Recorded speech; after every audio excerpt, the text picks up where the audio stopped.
जब भी तुम उदास हो, दुखी हो, बैठ जाओ शांत अपने कमरे में, रहो दुखी। वस्तुतः जितने दुखी हो सको उतने दुखी हो जाओ, अतिशयोक्ति करो। तिब्बत में एक प्रयोग है अतिशयोक्ति, ध्यान का गहरा प्रयोग है।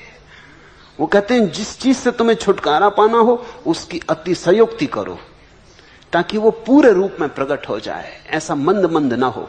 तुम दुखी हो रहे हो, बंद कर लो द्वार दरवाजे, बैठ जाओ बीच कमरे के और हो जाओ दुखी जितने होना है।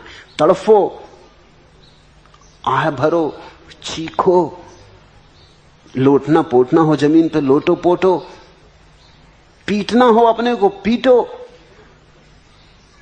लेकिन दुख की अतिशयोक्ति करो। दुख को उसकी पूरी गरिमा में उठा दो, दुख की आग जला दो। और जब दुख की आग भभक के जलने लगे, धू धू करके जलने लगे, तब बीच में खड़े होकर देखने लगो क्या है, कैसा है दुख।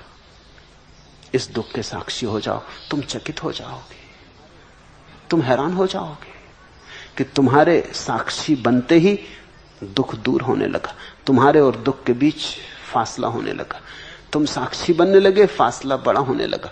तुम और भी साक्षी बनने लगे, फासला बड़ा होने लगा। और जैसे जैसे फासला बड़ा होने लगा, सुख की धुन आने लगी, सुख की सुवास आने लगी, क्योंकि दुख का दूर होना यानी सुख का पास आना।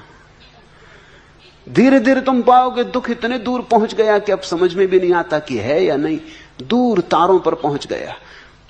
और सुख की वीणा भीतर बजने लगी।